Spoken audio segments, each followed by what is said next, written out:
புள்ளிமான பெண்ணானதா, கெண்ட மீனு கண்ணானதா,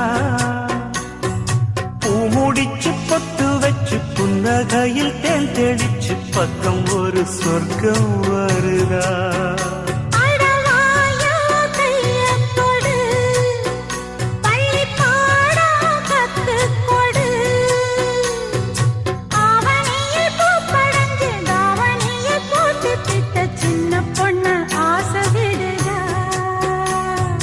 ஆவாரம் பூவாட விடுவேனா, ஒரு அச்சாரம் வைக்காம இருப்பேன்.